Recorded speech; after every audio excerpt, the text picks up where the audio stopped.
ഇത് നമ്മൾ മറന്നുപോയ ഒരു പോലീസ് നടനായകൻ്റെ കഥയാണ് പറയുന്നത്. മ്യൂസിക് ഫൈനലായി നമ്മൾ റെക്കോർഡിങ് സമയത്താണ് കുറച്ച് കോലാഹലങ്ങൾ വേടൻ അതിലാവുകയും ചെയ്തത്. അപ്പോൾ അതിനുശേഷം വേടൻ കംബാക്ക് വന്നു. ആ ഒരു മാനസിക സമ്മർദ്ദത്തിൽ നിന്നുകൊണ്ടാണ് ആ വരികൾ എഴുതിയത്. അതെ ഭയങ്കര ബുദ്ധിമുട്ടിലായിരുന്നു. പിന്നെ സിനിമയുടെ ടോട്ടൽ പൊളിറ്റിക്സ് ആണ്, ആ പാട്ട് മാത്രം കണ്ടാൽ മതി. ആർട്ടിസ്റ്റ് ആണെന്ന് അറിയേണ്ട ഒരു മനുഷ്യൻ എന്ന പരിഗണനയിൽ എനിക്ക് പറയാമൊന്നും എനിക്കറിയില്ല. ഒരാളെ വേഷം വെച്ചോ കളർ വെച്ചോ ജഡ്ജ് ചെയ്യുന്നത്, ആ ജഡ്ജ് ചെയ്യപ്പെടുന്ന ആക്കാണത് പെയിൻഫുൾ ആയിട്ട്. ചെന്നായുടെ കുപ്പായിട്ടുള്ള ആൾക്കാരാണ് മനസ്സിൽ ഇരിക്കേണ്ട സാധനം. ശശികല കഴിഞ്ഞ ദിവസം വേടന്റെ ഒരു വിഷയത്തിൽ പ്രതികരിച്ച് പറയുന്നുണ്ട്, ഈ റാപ്പ് അവരോടൊക്കെ മറുപടി പറയേണ്ട കാര്യമുണ്ട്. വേടന് കർണാടക സംഗീതം പാടാൻ ആഗ്രഹമുണ്ട്, പക്ഷെ വേടന ആ ശബ്ദമില്ല. അപ്പോൾ അവനെ പണി ചെയ്യുന്നതല്ല ചെയ്യാം. நிஜமாவே எனக்கு அண்ணன் தம்பி பிடிக்கல. எங்களுக்கு கிரிட்டிசைஸ் பண்ற ரைட்ஸ் இருக்கு. അല്ലേ മിന്നുകളൊക്കെ അതുമാതിരി ഒരു അതെ, എവിടെ നോക്കിയാലും പിന്നെ അതിൽ ട്രോൾ ചെയ്യാൻ കണ്ടു. എനിക്കത് പത്താലും നീ തോന്നുന്നു, അങ്ങോട്ട് നോക്ക് ഇങ്ങോട്ട് നോക്ക്, ട്രോൾ വന്നിട്ടു. ദലിത് പിന്നാക്ക സമൂഹത്തോട് ഭരണകൂടം വേണ്ട മര്യാദ കൊടുക്കുന്നുണ്ടോ, സമൂഹം എങ്ങനെയാണ് അവരെ കൈകാര്യം ചെയ്യുന്നത് പോലുള്ള ചോദ്യങ്ങൾ ഈ കഴിഞ്ഞ ദിവസങ്ങളിൽ പോലും നടന്ന ചില സംഭവങ്ങളുടെ അടിസ്ഥാനത്തിൽ ഉയർന്നു വരുമ്പോൾ ഇപ്പോൾ റിലീസായ നരിവേട്ട സംസാര വിഷയമാവുകയാണ്. ഇന്ന് കൂടെയുള്ളത് ചിത്രത്തിന്റെ സംവിധായകൻ അനുരാജ് മനോഹർ, പ്രധാന കഥാപാത്രമായി എത്തിയ ആര്യ സലീം, സംവിധായകനും നടനുമായ ചേരൻസ്. സിനിമയെക്കുറിച്ച് സംസാരിക്കുന്നതിന് മുൻപ് ചേരൻസ്, വെൽക്കം ടു മലയാള സിനിമ. 27 വർഷമായല്ലോ ഏകദേശം സിനിമയിൽ വന്നിട്ട് ഈ ഒരു കരിയർ തുടങ്ങിയിട്ട്. എന്തുകൊണ്ടാണ് മലയാള സിനിമയിൽ ഇത്രയും വൈകിയത് എന്ന് തോന്നുന്നു? கூப்பிடல யாரும், இவர் தான் கூப்பிட்டாரு ஃபஸ்ட்டு. ஸோ நடிக்கணும்னு ஆசை, நிறையா ஆக்கிரகம் உண்டு அபிநயிக்கணும்னு. பட் வாய்ப்பு கிட்டிட்டில்லை. இதான ஃபஸ்ட்டு வாய்ப்பு. பட் ஃபஸ்ட்டு வாய்ப்பாக இருந்தாலும் இட்ஸ் த பெஸ்ட்டு ஆப்ஷனில் கேரக்டர். ஸோ அது கிடைச்சது ரொம்ப சந்தோஷம். അനുരാജ്, എന്തുകൊണ്ടാണ് ഈ IPS കേശവദാസ് എന്ന് പറയുന്ന കഥാപാത്രത്തിലേക്ക് ചേരൻ എന്ന നടൻ എത്തിപ്പെടുന്നത്? എങ്ങനെയാണ്? ആ സമയത്ത് നമ്മൾ ആ കഥാപാത്രത്തിന് വേണ്ടി നമ്മൾ ഒരുപാട് റിസർച്ച് ചെയ്തിരുന്നു, ആരൊക്കെ ചെയ്യാൻ പറ്റും എന്നുള്ളതിൻ്റെ. അപ്പം നമുക്ക് മുന്നിലുള്ള ഓപ്ഷൻസിൽ നമ്മൾ അത്ര സാറ്റിസ്ഫൈഡ് ആയിരുന്നില്ല. പിന്നെ നമുക്ക് മുന്നിലുള്ള ഇത്തരം ഓഫീസേഴ്സിൻ്റെ ഒരു ബോഡി ലാംഗ്വേജ് ഒക്കെ നമുക്കറിയാം. ഫിസിക്കലി ഭയങ്കര ഫിറ്റ്നസ് ആയിട്ടുള്ള ചലഞ്ചിങ് പരിപാടി. അങ്ങനെ ചേരൻ സാറിൻ്റെ ഫ്ലെക്സിബിലിറ്റി എന്ന് പറയുന്നത് പുള്ളിയുടെ സിനിമകളിൽ നമ്മൾ കണ്ടതാണ്. അപ്പോൾ അങ്ങനെ ഒരു തരത്തിലുള്ള ആലോചനയാണ് പൊക്കിഷത്തിലെ പാട്ട്, നിലാ നീ വാനം കാട്ട് എന്നുള്ള പാട്ട്. അപ്പോൾ അത് കണ്ടപ്പോൾ റീകോൾ കിട്ടി എനിക്ക് ചേരൻ സാറിന്. അപ്പോൾ അത് ഡിസ്കസ് ചെയ്തപ്പോൾ എല്ലാവരും ഓക്കെ പറഞ്ഞു. അപ്പോൾ ഞാൻ ചേരൻ സാറിൻ്റെ ഓഫീസിൽ പോയിട്ട് തമിഴ്നാട് പോയിട്ട് സ്ക്രിപ്റ്റ് പറഞ്ഞു, ഓക്കെ ചെയ്യാമെന്ന് പറഞ്ഞു. ഇതിൽ കാസ്റ്റിങ്ങിലേക്ക് വരുമ്പോൾ ഒരുപാട് ശ്രദ്ധ കൊടുത്തിട്ടാണ് ചെയ്തിട്ടുള്ളതെന്ന് തോന്നിയിട്ടുണ്ട്. CK ജാനുവും ഗീതാനന്ദനും ഉൾപ്പെടെയുള്ള കഥാപാത്രങ്ങളെ അതേ രൂപത്തിൽ തന്നെ സ്ക്രീനിലെത്തിക്കാൻ ഈ സിനിമയ്ക്ക് സാധിച്ചിട്ടുണ്ട്, കാസ്റ്റിംഗ് ടീമിന് സാധിച്ചിട്ടുണ്ട്. ഈ ഒരു കഥാപാത്രത്തിലേക്ക് എത്തിപ്പെടുമ്പോൾ എങ്ങനെയുണ്ടായിരുന്നു CK ജാനു എന്ന് പറഞ്ഞ കഥാപാത്രത്തെ അങ്ങനെ തന്നെ സ്ക്രീനിൽ കൊണ്ടുവരാൻ സാധിച്ചതിൻ്റെ ഒരു സന്തോഷം? നമ്മൾ പറഞ്ഞ പോലെ CK ജാനു മാം എന്ന് സ്ട്രെസ് ചെയ്ത്, കാരണം അതൊരു ബയോപിക്കും അല്ലല്ലോ, ലൈക്ക് സംവിധായകൻ്റെതായ ഫ്രീഡം എടുത്തിട്ടുണ്ട്. അപ്പോൾ നമ്മൾ റെഫറൻസ് ആയിട്ട് ജാനു മാമിനെയാണ്. അത് ഇപ്പോൾ എന്നെ സംബന്ധിച്ച് കരിയറിൽ ലൈക്ക് ഇതുവരെ ചെയ്തതിൽ വെച്ചിട്ട് ഏറ്റവും സ്ട്രോങ് ആയ, ബോൾഡായ, ശക്തമായ ഒരു കഥാപാത്രത്തെ ലഭിച്ചത് ഫസ്റ്റ് ടൈമാണ്. അതിന്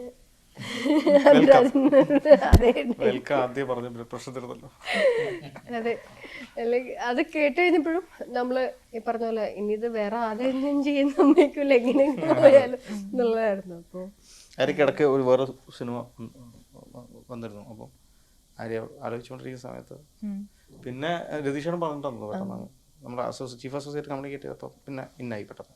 ഈ മേക്കപ്പിലേക്ക് ചെയ്തതിന് ശേഷം CK ജാനുമായിട്ടുള്ള ആ ഒരു രൂപസാദൃശ്യം അത്ഭുതപ്പെടുത്തിയിരുന്നു ശരിക്കും ആര്യയിൽ? ഇത് നമ്മൾ പ്ലാൻഡ് ആണെന്നേ. നമുക്ക് ആര്യയുടെ മറ്റു സിനിമകൾ കണ്ടിട്ടാണ് ആര്യനെ എടുക്കുന്നത്. അപ്പം നമുക്ക് എത്രമാത്രം അതിലേക്ക് വരുത്താൻ പറ്റും എന്നുള്ള ഒരു കോൺഫിഡൻസ് ഉണ്ടായിരുന്നു. നമ്മൾ ആദ്യം എടുത്ത പോലീസ് സ്റ്റേഷൻ സീക്വൻസാണ്. അപ്പോൾ അതിൽ ഞാൻ വേറെ തരത്തിലായിരുന്നു വെച്ചാൽ അപ്പീൽ സിനിമ കണ്ടാൽ മനസ്സിലാവും. ആ സിനിമയായിട്ട് ബന്ധമില്ലാത്ത ഒരാളാണ് പോലീസ് സ്റ്റേഷൻ ലുക്ക്. അതൊരു ചുരിദാർ ഇട്ടിരിക്കുന്നത്, ചുരിദാറല്ല, സാരി സമയത്താണ് ഒരു ചുരിദാർ. അപ്പോൾ അത് കണ്ടപ്പോൾ ശരിക്കും എനിക്ക് കുറച്ച് അത്ര ഹാപ്പി ആയിരുന്നില്ല. പക്ഷെ അതിന് കഴിഞ്ഞിട്ട് ഒരു 2 വർഷക്കാലത്തിന് ശേഷമാണ് മറ്റ് എപ്പിസോഡ്സുകളൊക്കെ ഷൂട്ട് ചെയ്തത്. അപ്പോൾ സിനിമയിൽ അപ്പം ഇപ്പം കാണുന്ന രണ്ടാമത്തെ ലുക്ക് ശരിക്കും എനിക്ക് ഭയങ്കരമായിട്ട് വർക്കായി. അമലായിരുന്നു മേക്കപ്പ്, അമല നല്ലോണം വർക്ക് ചെയ്തിട്ടുണ്ട്. സാറ് പറഞ്ഞു കേട്ടിട്ടുണ്ട്, ഒരു ക്യാരക്ടർ ചെയ്തൊരു 3 മാസം കഴിയുമ്പോഴത്തേക്കും ആ ക്യാരക്ടർ മൊത്തമായിട്ടും കയ്യിൽ നിന്ന് പോകും, പിന്നെ അതിൻ്റെ ഓർമ്മകളൊന്നും ഉണ്ടാവില്ല എന്ന്. ശരിക്കും കേശവദാസ് എന്ന് പറഞ്ഞ കഥാപാത്രം 3 മാസത്തിൽ കൂടുതൽ നിൽക്കുമെന്ന് തോന്നുന്നുണ്ടോ? இப்போ நின்றுட்டுருக்கு. 3 മാസം കഴിഞ്ഞല്ലോ. 3 மாதம் கழிஞ்சது. இப்போ படம் ரிலீஸ் ஆகிருக்கு. இப்போ எல்லோரும் திரும்ப பேசுகிறாங்க. திரும்ப நம்ம மறுபடியும் கேசவதாஸ் வந்து உள்ளே உட்கார்றாரு. ஸோ எடுக்க டைம் எடுக்கும். Because and also it's new for me. இந்த ரோல் அந்த பிஹேவியர்ஸ் എല്ലാമേ. ഒരു പോലീസ് ഓഫീസറായിട്ട് ആദ്യമായിട്ടാണ് സാർ? ഇല്ല, യുദ്ധം സ്റ്റൈലുണ്ട്, പക്ഷേ യൂണിഫോം യൂണിഫോം ഇല്ല. ഉദ്യോഗസ്ഥനായിട്ട് വരുന്നത്. ஆமாம், அது வரல. இதான ஃபஸ்ட்டு. அது ஒவ்வொரு கேரக்டர் எடுக்க டைம் எடுக்கும். பட் இது கொஞ்சம் அதிகமாக എടുக்கலாம். മറ്റു കഥാപാത്രങ്ങളെ നോക്കുമ്പോൾ നമ്മുടെ കാസ്റ്റിംഗിൽ ഈ സമരത്തിൽ നിന്നിരുന്ന ആളുകളുടെ കാസ്റ്റിംഗ് അവർ യഥാർത്ഥത്തിൽ ദളിതരായിട്ടുള്ള വ്യക്തികളാണോ? അതെങ്ങനെയാണ് അവരെ? ആദിവാസി ഗോത്ര വിഭാഗത്തിൽപ്പെടുന്ന ആൾക്കാരാണ് കൂടുതലുണ്ടായിരുന്നത്. കൂടുതലല്ല, മുഴുവൻ. അവർ പല അതിൽ തന്നെയുള്ള ഡിഫറെൻറ്റ് കാസ്റ്റുകൾ, പണിയ, കുറിച്യ വിഭാഗങ്ങളിലൊക്കെ ഉള്ള ആൾക്കാർ അതിൽ അഭിനയിച്ചിട്ടുണ്ട്. പിന്നെ അത് ഈ സിനിമയോട് ചെയ്യുന്നൊരു തിരക്കഥയോട് ചെയ്യുന്ന നീതി കൂടി ആയതുകൊണ്ടാണ് നമ്മളത് ചെയ്തിരുന്നത്. ആദ്യം തുടക്കത്തിൽ ജൂനിയർ ആർട്ടിസ്റ്റ് എന്ന നിലക്ക് വന്നവർ പിന്നീട് നമ്മളോട് ഐക്യപ്പെടുന്നതും ഇത് ഈ സിനിമ ആർക്ക് വേണ്ടിയാണ് പറയുന്നത് അവർക്ക് സോൾ കണക്ഷൻ അവർക്ക് കിട്ടുകയും അവരുടെ പാട്ടുകൾ 10ഓളം പാട്ടുകളിൽ തന്നെ 4-5 പാട്ടുകൾ അവർ തന്നെ പാടി അവർ തന്നെ ചെയ്തിരിക്കുന്ന പാട്ടുകളാണ് എല്ലാം. അതിൽ നമ്മൾ കാണുന്നതെല്ലാം ഒറിജിനൽ ആൾക്കാരാണ്. അവിടുത്തെ നമ്മൾ ഈ അടയാളപ്പെടുത്തുന്ന സമൂഹത്തിന് തന്നെ പ്രാതിനിധ്യം ഉള്ള ആൾക്കാരാണ്. അവർക്കുള്ളിൽ അവർ ആ എനർജി ഉണ്ടായിരുന്നു. പോലീസുകാർ ജൂനിയർ ആർട്ടിസ്റ്റായിട്ട് വന്ന പോലീസുകാർ ശരിക്കും സിനിമയിൽ അഭിനയിക്കണം, ഫ്രണ്ടിൽ വരണം എന്നൊക്കെ ആഗ്രഹിക്കുന്നത്. അപ്പോൾ ചേരൻ സാറിന് ഷോട്ട് എടുത്തുകൊണ്ടിരിക്കുമ്പോൾ ചേരൻ സാറിന് പുഷ് ചെയ്തു. 3 തവണ ചേരൻ സാർ വീഴാൻ പോയി. അവർ തള്ളിക്കയറി വരിക. അപ്പം ലാത്തി ചാർജ് എന്ന് പറഞ്ഞാൽ അവർ ഒറിജിനലായിട്ട് തല്ലുകയാണ്. അപ്പോൾ മറ്റവരങ്ങനെയല്ല. മറ്റവർ ശരിക്കും നമ്മുടെ സോഷ്യൽ കോഴ്സ് ഉണ്ട് ഇതിൽ അകത്ത് എന്നുള്ളത്. അപ്പോൾ തല്ലുന്നതിനെ അവർ പ്രതിരോധിക്കുന്നുണ്ട്. അത് ചിലപ്പോൾ ബ്രൂട്ടലായിരിക്കും. ഈ കായികമായി തന്നെ അരികൊക്കെ തല്ല് കിട്ടിയിട്ടുണ്ടായിരുന്നു ജൂനിയർ ആർട്ടിസ്റ്റ് പോലീസ് ഓഫീസേഴ്സ്. മറ്റുള്ളവരങ്ങനെ അവരെ സംബന്ധിച്ചിട്ട് അവർക്ക് ക്യാമറയുടെ കൺസേൺസ് ഇല്ല. അവരൊരു തൊഴിൽ വരുന്ന പോലെയാണ് വരുന്നത്. അപ്പോൾ ക്യാമറ കൺസേൺസ് ഇല്ലാത്ത ഒരാൾ നല്ല ആർട്ടിസ്റ്റാണ് ക്യാമറയുടെ മുന്നിൽ. അപ്പോൾ അവർ കരയാൻ പറഞ്ഞാൽ കരയും, ദേഷ്യപ്പെടാൻ പറഞ്ഞാൽ ദേഷ്യപ്പെടും. അപ്പോൾ ഭയങ്കര ജെന്യൂൻ ആയിട്ടുള്ള കമ്മ്യൂണിക്കേഷൻ നമ്മൾ തമ്മിലുണ്ടായിരുന്നു. എല്ലാവരും നമ്മളിപ്പോൾ സുഹൃത്തുക്കളാണ്. ഇപ്പോൾ പ്രസാദുണ്ട്, ഗംഗാധരനുണ്ട്,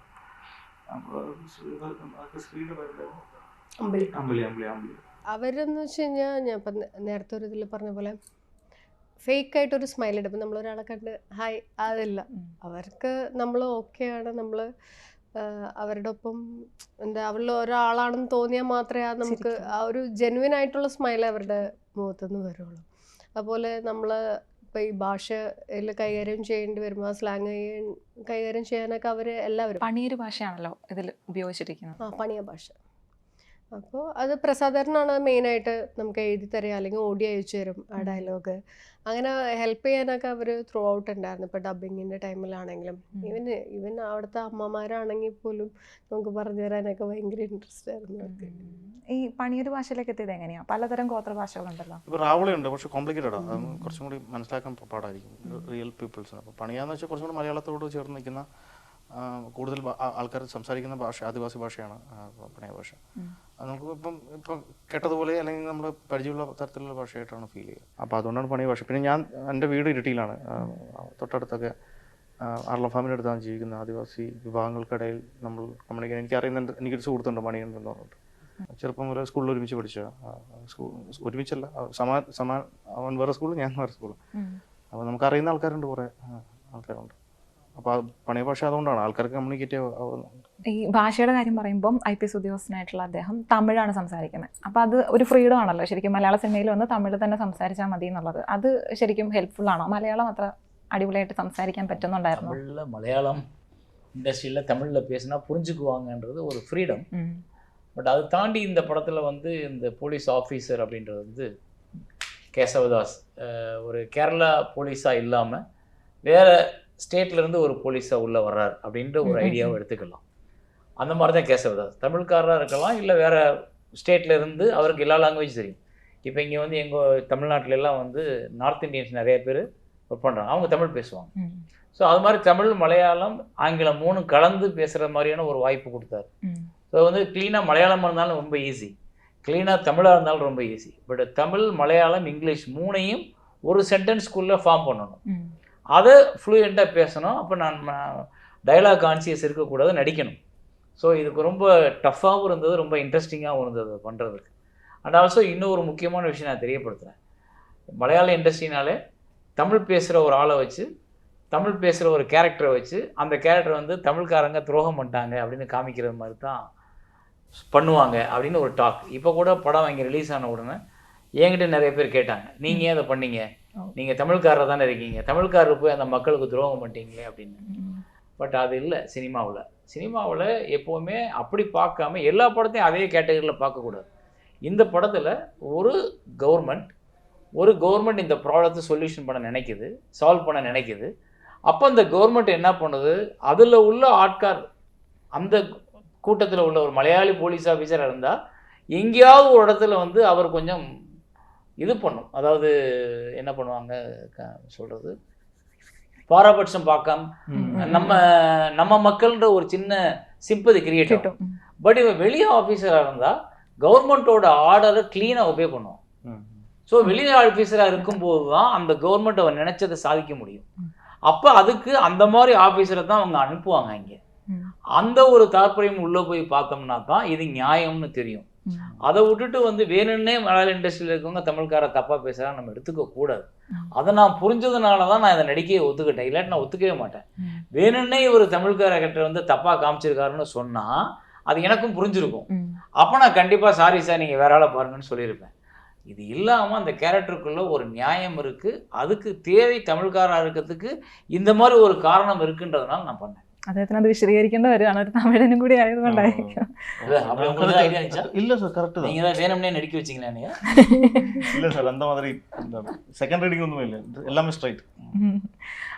ഈ മുത്തങ്ങ എന്ന് പറയുന്നത് വയനാട്ടിലെ ഒരു വന്യജീവി പ്രദേശത്ത് കിടക്കുന്ന ഒരു ഗ്രാമമാണെന്നും അല്ലെങ്കിൽ കർണാടക തമിഴ്നാട് ബോർഡറിൽ നിൽക്കുന്ന ഒരു ഗ്രാമമാണെന്നൊക്കെ ഉള്ളതിനപ്പുറം ഇപ്പോൾ ഈ യുവാക്കളായിട്ടുള്ള ആളുകളുടെ ഇടയിലേക്ക് ഇതിനിങ്ങനെ ഒരു സംഭവം കൂടി ഇതിനിടയിൽ നടന്നിട്ടുണ്ട് മുത്തങ്ങയിൽ നിന്ന് കാണിക്കാൻ കൂടി ഈ സിനിമയ്ക്ക് സാധിച്ചിട്ടുണ്ടെന്നതാണ്. അപ്പോൾ അതൊരു ഡോക്യുമെൻറ്റേഷൻ അല്ല, ഒരു ഫിക്ഷണൽ എലമെൻറ്റും കൂടി ആയിട്ട് കൊണ്ടുവരുവാണ്.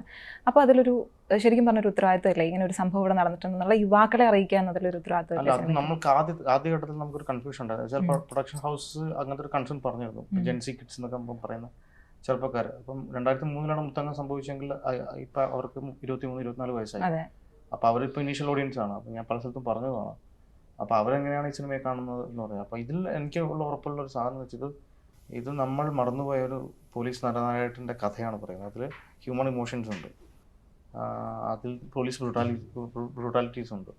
അപ്പോൾ അത് ഒന്നേ ഇക്വേഷനിലാണ് നമ്മളിപ്പോൾ ഫുട്ബോൾ മാച്ച് പോലെയാണ് അവസാനിപ്പിച്ചിരിക്കുന്നത്. ഒരു പോലീസ്, ഒരു ആദിവാസി ജോഗി മരിച്ചു എന്നുള്ളത്. അപ്പോൾ നമുക്ക് പലപ്പോഴും നമുക്ക് ചോദിക്കാൻ തോന്നുന്ന പല ചോദ്യങ്ങളുണ്ട്. അപ്പം നമുക്ക് വേണമെങ്കിൽ ഒരു കാൽനട പ്രചരണ ജാഥയിൽ പങ്കെടുക്കാം, എന്നിട്ട് നമുക്ക് മുദ്രാവാക്യം ഉറക്കെ വിളിക്കാം. അപ്പോൾ സിനിമയ്ക്ക് കുറച്ചും കൂടി ലാർജർ ഓഡിയൻസിന് ടച്ച് ചെയ്യാൻ പറ്റും. അത് ഉത്തരവാദിത്വം തന്നെയാണ്. ആ ഉത്തരവാദിത്വത്തിൻ്റെ ഭാഗമായി എടുത്തിട്ടുള്ള റിസർച്ചും കഷ്ടപ്പാടും ചെറുതല്ല. സിനിമയിൽ നിന്ന് കണ്ടിട്ടുണ്ടെങ്കിൽ ചിലപ്പോൾ മനസ്സിലാവുന്നത്. പിന്നെ എനിക്ക് കുറച്ചും കൂടി നന്നാക്കാമെന്ന് തോന്നിയിട്ടുണ്ട് ഇപ്പോഴും കാണുമ്പോൾ. അത് അഹങ്കാരത്തോടുകൂടി അല്ലെങ്കിൽ ഓവർ കോൺഫിഡൻസിൽ പറയുന്നതല്ല, പരിമിതമായ ഈ സിനിമയ്ക്ക് കുറച്ചും കൂടി വലിയ സ്കെയിൽ, കുറച്ചും കൂടി അല്ലേ ആൾക്കാർ അങ്ങനെയൊക്കെ കാണിക്കാൻ ആൾക്കാർ എനിക്കും ഉണ്ടായിരുന്നു. തമിഴിലും ഒക്കെ ഒരേ സമയം ഇറങ്ങി അവിടെ നിന്ന് നല്ല റിവ്യൂകൾ കേട്ടോണ്ടിരിക്കുകയും ചെയ്യും. ട്വിറ്ററിലൊക്കെ ഭയങ്കരമായിട്ട് അത് അവർ ഇത് ഹ്യൂമൻ ഇമോഷൻസ് ആയതുകൊണ്ട് ഇത് ലോകത്തിലെല്ലാവരുടെ ആൾക്കാർക്ക് അത് കണക്ട് ആവും. അപ്പോൾ അത് ആ വിശ്വാസത്തിൻ്റെ പേരിലാണ് ഇപ്പോൾ അവരാണ് കാണുന്നത്, ന്യൂജൻ പിള്ളേരാണ് കാണുന്നത്, അവർക്കാണിത് കൂടുതൽ മനസ്സിലാവുന്നത്. ഇത് നടന്നിട്ടുണ്ടോയെന്നും അവരാണ് ചോദിക്കുന്നത്, ഇങ്ങനെയൊക്കെ നടക്കുമോ എന്നാണ് അവർ ചോദിക്കുന്നത്. അവർ പഴയ ഇന്റർവ്യൂസും ഫുട്ടേജസും 20 വർഷത്തെ വാർഷികം, 10 വർഷത്തെ വാർഷികം, 5 വർഷം വാർഷികം വീഡിയോസൊക്കെ എടുത്തവർ കാണുകയാണ്. അതിൻ്റെ ഫ്രഷ് കമൻറ്റ്സ് എടുത്ത് നോക്കിയാൽ മനസ്സിലാവും. ഇതാണ് നരിവേട്ട ഇതാണ് സിനിമ എന്നൊക്കെ അവർ കമൻറ്റ് ചെയ്യും അവിടെ. അപ്പോൾ അങ്ങനെ റീകോളും കൂടെ ആ സിനിമയ്ക്കുണ്ട്. അതൊരു സാമൂഹ്യ ഉത്തരവാദിത്തത്തിൻ്റെ ഭാഗമായിട്ട് തന്നെയാണ്. തമിഴിൽ ഇത്തരം ദലിത് ആക്ടിവിസം പറയുന്ന സിനിമകൾ കുറച്ചധികം വരാറുണ്ട്. പരിയരും പെരുമാൾ പോലെ, സർപ്പെട്ട പരമ്പര പോലെ ഒരുപാട് വരുന്നുണ്ട്. അപ്പോൾ അത് തമിഴർക്കും മലയാളികൾക്കും ആ ഒരു തരത്തിൽ സിനിമയിൽ ഒരു ഐക്യമുണ്ടെന്ന് എനിക്ക് തോന്നുന്നു. അത് സാറിന് എങ്ങനെയാണ് തോന്നിയിട്ടുള്ളത്? ഇത്തരം പൊളിറ്റിക്കൽ വിഷയങ്ങൾ സിനിമയിൽ കൈകാര്യം ചെയ്യുന്നതിൻ്റെ ഒരു അച്ചടക്കം എത്രത്തോളം വേണമെന്നാണ് തോന്നിയിട്ടുള്ളത്? അച്ചടക്കം அப்படி இல்லை. இப்போ நீங்கள் அதுக்கான டைம் இருக்குது. அதாவது இப்போது முதல்ல இருந்த சினிமாவில் அதை சொல்கிறதுக்கான இன்டென்ஷன் நிறைய பேத்துக்கு வரல. அப்புறம் அப்போ உள்ள கவர்மெண்ட் ரொம்ப அந்த ஃப்ரீடம் ரொம்ப குறைவாக இருந்தது. இப்போ நிறைய எஜுகேட் ஆகி எல்லா இடத்துலேருந்தும் மக்கள் வெளியே வந்துட்டாங்க. வெளியில் வந்து எஜுகேட் ஆன மக்கள் தங்கள் ரைட்ஸை பேச ஆரம்பிச்சிட்டாங்க. நம்ம சோசியல் மீடியா இன்றைக்கி ரொம்ப ஈஸியாக எல்லாத்தையும் கொண்டு போக முடியுது, யாருன்னே தெரிய வேண்டாம்.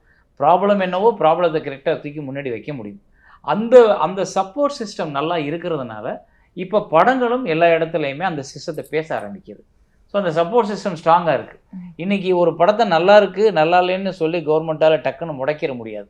ஒரு 10 100 1000 கேள்வி வரும், ஏன் நல்ல படம் தானே ஏன் முடக்குறீங்கன்னு. ஸோ இப்போ அது கவர்மெண்ட்டே ஆலோசிக்க இந்த படம் தடை பண்ணணுமா வேணாமான்னு. ஸோ கவர்மெண்ட்டுக்கே அந்த ஃபியர் வந்துருச்சு. அதனால் சிஸ்டத்தில் எஜுகேட்டிங் பீப்புள் நிறைய வளர வளர எல்லா ரைட்ஸையும் கேட்குறதுக்கான பவர் ஆட்டோமேட்டிக்காக வரும். அது வந்திருக்கு. ആര്യ ഉള്ളിൽ ടൊവിനോൻ്റെ സഹോദരിയായിട്ട് വന്നിരുന്നു. ഇപ്പം ഇതിലും ടൊവിനോയിൽ ചില സാഹചര്യങ്ങളിൽ നിങ്ങൾ ഒരുമിക്കുന്ന സീനുകൾ വരുന്നുണ്ട്. അദ്ദേഹവുമായിട്ടുള്ള ഒരു അനുഭവം എങ്ങനെയുണ്ട്? ടൊവിനോ വളരെ നന്നായിട്ട് ഇതിൽ ചെയ്തിട്ടുണ്ട്. ഈ ഒരു കഥാപാത്രത്തെ അതിൻ്റെ ഒരു ഗ്രാഫിനെ പല രീതിയിൽ വേരി ചെയ്ത് കൊണ്ടുപോകാൻ ടൊവിനോയ്ക്ക് നന്നായി സാധിച്ചിട്ടുണ്ട്. എന്താ തോന്നിയിട്ടുള്ളത്? ഇല്ല, എനിക്ക് തോന്നുന്നു മിന്നൽ മുരളിയിൽ നരിവേട്ടനയിൽ കൂടുതൽ കോമ്പിനേഷൻ സീൻസ് ഉണ്ട്. ഇതിൽ ടുവേർഡ്സ് എൻഡിങ് വരുമ്പോഴാണ് നമ്മൾ തമ്മിലുള്ള കോമ്പിനേഷൻ സീനുള്ളൂ. രണ്ടാമതും നരിവേട്ടയിലോട്ട് വിളിച്ചപ്പോഴും എനിക്ക് സന്തോഷം തോന്നിയൊരു ഫാക്ടർ അഗെയിൻ, കാരണം ഏറ്റവും കൂടുതൽ റെക്കഗ്നൈസേഷൻ ആസ് ആൻ ആർട്ടിസ്റ്റ് ലഭിച്ചത്, അതായത് സാധാരണക്കാരിലോട്ട് ആര്യ സലീം എന്നുള്ള ഒരു ആക്ടർ ചെന്നത് മിന്നൽ മുരളി ഇറങ്ങിയതിന് ശേഷമാണ്. കൂടുതലും ആൾക്കാർ കണ്ടാൽ തിരിച്ചറിയുന്നതും മിന്നൽ മുരളിയിലെ പെങ്ങളായിട്ടാണ്. അപ്പോൾ അതിനുശേഷം നരിവേട്ടയിൽ അഗെയിൻ ടോവിനോൻ്റെ കൂടെ വർക്ക് ചെയ്യാൻ പറ്റിയപ്പോൾ അതും ചെറിയൊരു ക്യാരക്ടറല്ല, നമുക്ക് സ്ട്രോങ് ആയിട്ടുള്ളൊരു ക്യാരക്ടർ തന്നെ ഒപ്പം പെർഫോം ചെയ്യാൻ പറ്റിയപ്പോൾ ഞാൻ ഭയങ്കര എക്സൈറ്റഡ് ആയിരുന്നു. എനിക്ക് തോന്നുന്നു എന്താ എല്ലാവരും പറയുന്ന പോലെ തന്നെ ഞാൻ ഇതിനു മുമ്പും ഇൻ്റർവ്യൂസിൽ പറഞ്ഞിട്ടുണ്ട്, ഇത്രയും കമ്മിറ്റഡ് ആയിട്ടുള്ള ഹാർഡ് വർക്കിംഗ് ആയിട്ട് എപ്പോഴും അപ്ഡേറ്റ് ചെയ്തുകൊണ്ടിരിക്കുന്ന ഒരു ആർട്ടിസ്റ്റ് ആണ് ടൊവിനോ എന്ന് എനിക്ക് തോന്നിയിട്ടുള്ളത്. ടൊവിനോ തന്നെയായിരുന്നു നരിവേട്ടയിൽ ആദ്യ? അതെ അതെ, ആദ്യത്തെ തിരക്കഥ രൂപത്തിലും നമ്മൾ ക്യാപ്സ്യൂൾ പരുവത്തിലുള്ള കഥയിലും ടൊവിനോ തന്നെയായിരുന്നു. സെക്കൻഡ് ഓപ്ഷൻ ഉണ്ടായിരുന്നില്ല. പാട്ടുകളെ പറ്റിയാണ് ഇനി ഒന്ന് ചോദിക്കാനുള്ളത്. വളരെ ട്രെൻഡ് ആവണമെന്ന് കൃത്യമായ ഉദ്ദേശത്തിലാണ് പാട്ടുകളൊന്നും വിട്ടിട്ടുള്ളത്. അതിലൊരു ഇക്വേഷൻ நிறைய சம்பாதிப்பாங்க. പറയുവാൻ ആദ്യമായെന്ന് പറയുന്ന മറ്റേ ഇഷ്കിലെ പാട്ട്, അതിന് കിട്ടിയ ഒരു ഹൈപ്പ് ഉണ്ടായിരുന്നു. സിദ് ശ്രീറാമിന്റെ സൗണ്ടില് ജക്സ്ബിജൻ, അതെ, ആ ഒരു കോമ്പിനേഷൻ ഭയങ്കരമായിട്ട് വർക്കായി.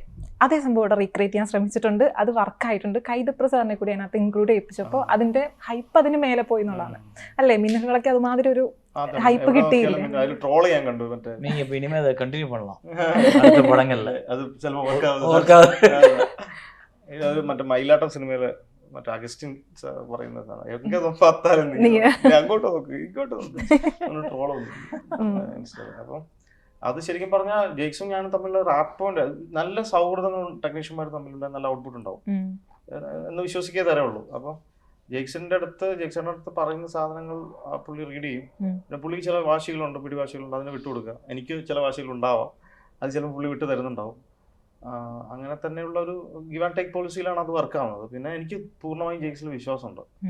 ജെയ്ക്സ് ചേട്ടൻ വേറെ മനുഷ്യനാണ്. പുള്ളിക്ക് വേറെ പുള്ളി ഭയങ്കര ഇന്നായിട്ടുള്ള മനുഷ്യനാണ്. പടം അതിലേക്ക് പുള്ളി ആ പടത്തിൽ വൺസ് കയറി കഴിഞ്ഞാൽ പിന്നെ അതിൽ വേറെ മാനിപ്പുലേഷൻസ് ഇല്ല, പുള്ളി അത് ചെയ്തോളൂ കൃത്യമായിട്ട്. അതുപോലെ തന്നെ പാലാപ്പള്ളിക്ക് ശേഷമാണ് അതുലിന്റെ ഒരു നാടൻ പാട്ടിനോട് സമയപ്പെടുത്താവുന്ന ഒരു ഇത് വരുന്നത്. അതും ഈ പറയുന്ന ട്രെൻഡിന് വേണ്ടി അല്ലേ? അത് ആ സമയത്ത് സിനിമ കണ്ടപ്പോൾ മനസ്സിലാവും ആ ട്രഡീഷൻ അഡ്രസ് ചെയ്യാന്നുള്ളതാണ്. അത് ഒറിജിനൽ ട്രഡീഷണൽ പാട്ടാണ്. അപ്പൊ അത് ചെയ്യാൻ ബെസ്റ്റ് ആണ് ചൂസ് ചെയ്യാന്നുള്ള. അത് ചെയ്യാൻ ഏറ്റവും നല്ലത് അതിലാണ്. അതിന്റെ റിസർച്ചുകൾ ചെറുതല്ല. അതിലെല്ലാം ആദിവാസി ഭാഷകളിലും എല്ലാ ഭാഷകളിലും ഡിഫറെന്റ് ആയിട്ടുള്ള മ്യൂസിക്സിൽ റിസർച്ച് ചെയ്യുന്ന ആളാണ് അതിൽ. അപ്പൊ അതിലും ജെയ്ക്സിനെയും കണക്ട് ചെയ്ത് കൊടുത്തപ്പോ എന്റെ പണി കുറഞ്ഞു. അവർ തമ്മിൽ നേരത്തെ കണക്റ്റഡ് ആണ്. അതുപോലും അതിലും ജെയ്ക്സ് എണ്ണം കൂടിയാണ് ചെയ്യുന്നതെന്ന് പറയുമ്പോൾ തന്നെ സംവിധായകന്റെ ജോലി കുറഞ്ഞു. മറ്റൊന്ന് വേടനാണ്. വേടന്റെ കാര്യത്തിൽ കുറച്ച് ചിലർക്കെങ്കിലും തെറ്റിദ്ധാരണയുണ്ട്. അതായത് ഇപ്പൊ വേടൻ സോഷ്യൽ മീഡിയ ഹൈപ്പിൽ നിൽക്കുന്ന സമയത്ത് നമ്മൾ പോയി ഉപയോഗിച്ചതാണോ? ശരിക്കും വേടൻ ഈ സിനിമ കാണുന്നത് വിത്തൗട്ട് മ്യൂസിക് ആണ് കാണുന്നത്. ജെയ്ക്സിന്റെ സ്റ്റുഡിയോയിലോ March 9 കാണുന്നത്. ഇപ്പൊ 22 തീയതി നമുക്ക് റെക്കോർഡ് ചെയ്യാന്നുള്ള രീതിയിലായിരുന്നു പോയിക്കൊണ്ടിരുന്നത്. അപ്പൊ വേടൻ പ്രോഗ്രാംസിൽ കയറി പോകുന്നു. ജെയ്ക്സ് ചേട്ടന് പാരലലി 2 പടങ്ങൾ ബാക്ക് ടു ബാക്ക് പടങ്ങൾ വന്നോണ്ടിരിക്കും. അപ്പം മ്യൂസിക് നമ്മൾ തമ്മിൽ ഫൈനൽ ആയിട്ടില്ല. പക്ഷെ മ്യൂസിക് ഫൈനലായി നമ്മൾ റെക്കോർഡിങ് സമയത്താണ് കുറച്ച് കോലാഹലങ്ങൾ നടക്കുകയും വേടൻ അതിലാവുകയും ചെയ്തത്. അപ്പോൾ അതിനുശേഷം വേടൻ കംബാക്ക് വന്നു. അതായത് വേടൻ കുറച്ച് ഡൗൺ ആയിട്ടിരിക്കുകയായിരുന്നു. നമ്മൾ വീട്ടിൽ പോയി കണ്ടു, വേടൻ മ്യൂസിക് കേൾപ്പിച്ചു. വേടൻ തിരിച്ചു വന്നിട്ട് രാത്രി വന്ന് വരികൾ എഴുതി, അപ്പം തന്നെ പാട്ട് പാടി. വേടനിപ്പോൾ ആ ഒരു മാനസിക സമ്മർദ്ദത്തിൽ നിന്നുകൊണ്ടാണ് വരികൾ എഴുതിയത്. അതെ അതെ, ഭയങ്കര ബുദ്ധിമുട്ടിലായിരുന്നു. ബുദ്ധിമുട്ടിലെന്ന് വെച്ചാൽ പുള്ളിക്കുള്ളിൽ ഉണ്ടാകുന്ന എല്ലാവർക്കും മാനസിക സംഘർഷങ്ങൾ ഉണ്ടാവുമല്ലോ. പക്ഷെ ആ പാട്ട് നമ്മൾ എങ്ങനെ റീച്ച് ആവണോ അതിൻ്റെ ഒരു പടി മുകളിലാണ് റീച്ച് ആയിട്ടിരിക്കുന്നത്. അത് പിന്നെ സിനിമയുടെ ടോട്ടൽ പൊളിറ്റിക്സ് ആണ്. ആ പാട്ട് മാത്രം കണ്ടാൽ മതി. സിനിമ കഴിഞ്ഞിട്ട് ഒരു തവണയെങ്കിലും ആ പാട്ട് കാണാതെ പോകാൻ പറ്റുമെന്ന് എനിക്ക് തോന്നുന്നില്ല. ഇഷ്ടപ്പെട്ടവർക്ക്, ഇഷ്ടപ്പെടാത്തവരെ കുറിച്ച് പിന്നെ പറയാൻ പറ്റില്ല. വേടന്റെ പാട്ട് പക്ഷെ നമുക്ക് തിയേറ്ററിൽ അത്യാവശ്യം തിയേറ്ററിൽ പ്ലേ ചെയ്യും. ഇനി മറ്റുള്ള വിഷയത്തിലേക്ക് നമ്മൾ പോയിട്ടുണ്ടെങ്കിൽ ഇപ്പം ഈ വേടന്റെ ഇഷ്യൂ പറഞ്ഞു വന്നപ്പം ഈ കഴിഞ്ഞ ദിവസം ഞാൻ ഇൻട്രോയിൽ പറഞ്ഞ പോലെ ഈ കഴിഞ്ഞ ദിവസങ്ങളിൽ ഈ ദലിതർക്ക് നേരെ ഒരു ബിന്ദു എന്ന് പറയുന്ന ഒരു സ്ത്രീയെ മോഷണ കുറ്റത്തിൽ ആരോപിക്കപ്പെടുകയും അവർ ആത്മഹത്യ വക്കിലെത്തിക്കുന്ന രീതിയിൽ പോലീസുകാർ അവരോട് ഇടപെടുകയും ചെയ്തിട്ടുണ്ട്. ഈ സാഹചര്യത്തിലും മധുവിൻ്റെ ആൾക്കൂട്ടാക്രമണത്തിൻ്റെ പേരിലും അങ്ങനെ പല പല പേരുകൾ ഈ ആദിവാസി ആളുകളുടെ ഇടയിൽ നിന്ന് നമുക്കിങ്ങനെ കേട്ടുകൊണ്ടിരിക്കുകയാണ്. ഇപ്പോഴും വലിയ മാറ്റമൊന്നുമില്ല എന്നുള്ള രീതിയിൽ.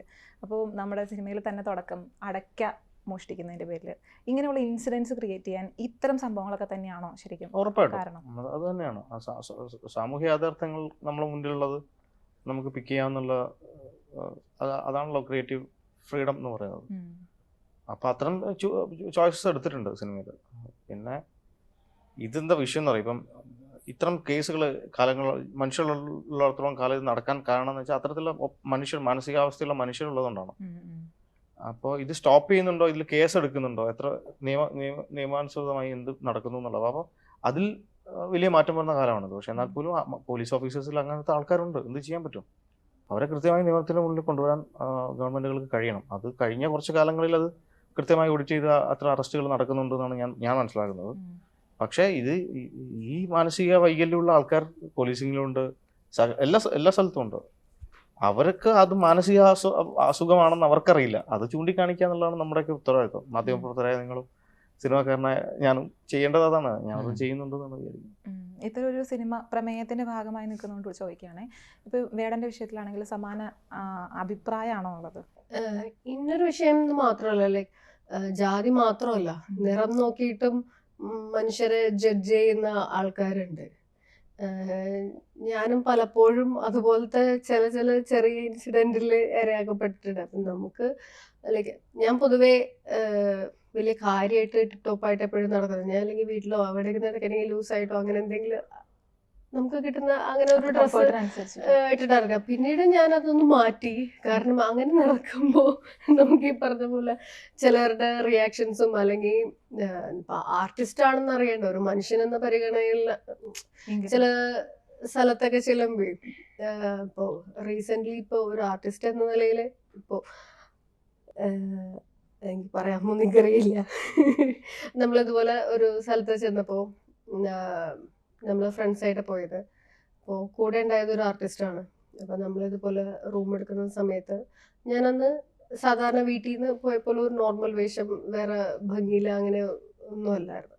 അപ്പോൾ ഈ പറഞ്ഞ പോലെ നമ്മളെടുക്കുമ്പോൾ അവർക്കറിയില്ല ഞാൻ ആർട്ടിസ്റ്റ് ആണോ എന്ന് പോലും അറിയില്ല. അപ്പം നമ്മൾ റൂം നമ്മളെല്ലാവരും ഈ ഫ്ലോറിലാണോ എങ്ങനെയാണ് ചോദിക്കുമ്പോൾ അവർ പറഞ്ഞത് അവർ വേറെ കാറ്റഗറിയാണ്, നിങ്ങൾ വേറെ കാറ്റഗറിയിലാണ് നമുക്ക് റൂം അറേഞ്ച് ചെയ്തിരിക്കുന്നത്. ആക്ച്വലി നമ്മുടെ ഫിലിമിൻ്റെ ആരും ഒന്നും പറഞ്ഞിട്ടല്ല, അവർ സ്വമേധയാ ആ ഹോട്ടലുകാർ തന്നെ സ്വമേധയാ എടുത്തിട്ട് അവർ പറയുന്നതാണ് നിങ്ങൾ വേറെ കാറ്റഗറിയാണ്, അവർ വേറെ കാറ്റഗറിയാണ്, അതുകൊണ്ടാണ് അങ്ങനെ ചെയ്തതെന്ന്.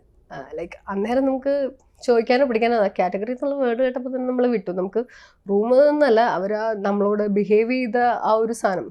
പിന്നീട് നമ്മളത് എൻ്റെ ഒരു സിസ്റ്റർ കൂടെ സംസാരിച്ചപ്പോൾ അവർക്കതാണ് ആർട്ടിസ്റ്റാണെന്ന് മനസ്സിലായി. പറഞ്ഞാൽ ആർട്ടിസ്റ്റാണെന്ന് മനസ്സിലാക്കിയോ ഇല്ലയോ അല്ല, ഒരാളെ വേഷം വെച്ചോ കളർ വെച്ചോ ജഡ്ജ് ചെയ്യുന്നത്, ആ ജഡ്ജ് ചെയ്യപ്പെടുന്ന ആക്കാണത് പെയിൻഫുള്ളായിട്ട് വരുന്നത്.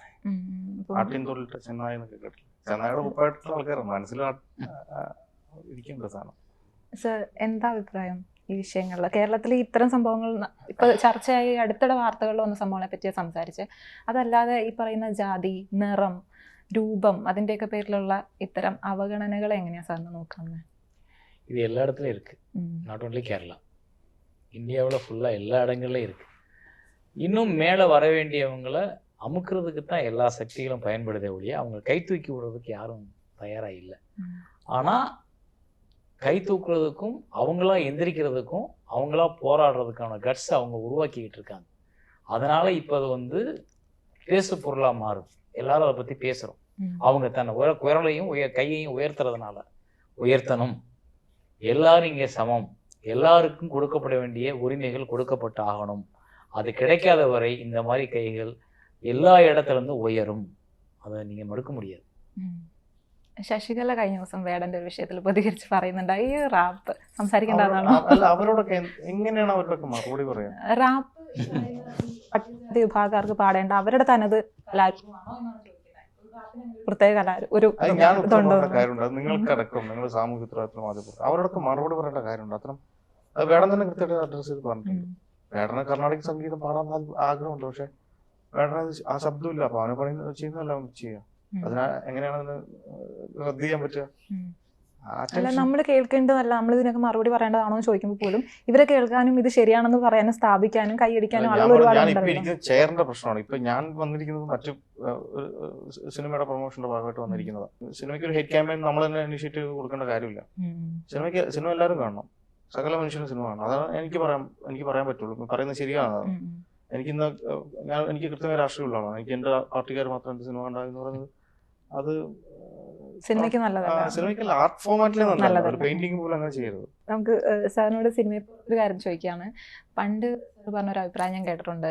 മമ്മൂട്ടിയുടെ എനിക്ക് തോന്നുന്നു അണ്ണൻ തമ്പി എന്തോ സിനിമയാണ് ഇറങ്ങിയ സമയത്ത് മമ്മൂട്ടി ഇത്തരം സിനിമകൾ എന്തിനാണ് എടുക്കുന്നത്, മമ്മൂട്ടിക്ക് ഇതിൽ നല്ല കഥാപാത്രങ്ങൾ വേണ്ടതല്ലേ, എന്തുകൊണ്ടാണ് അദ്ദേഹത്തിന്റെ തെരഞ്ഞെടുപ്പുകൾ മോശമായി പോയിക്കൊണ്ടിരിക്കുന്നത് എന്നൊരു അഭിപ്രായം സാർ പറഞ്ഞു കേട്ടിട്ടുണ്ട്. 2010 അതെന്നെ ஞாபகம் வச்சிருக்கீங்களா?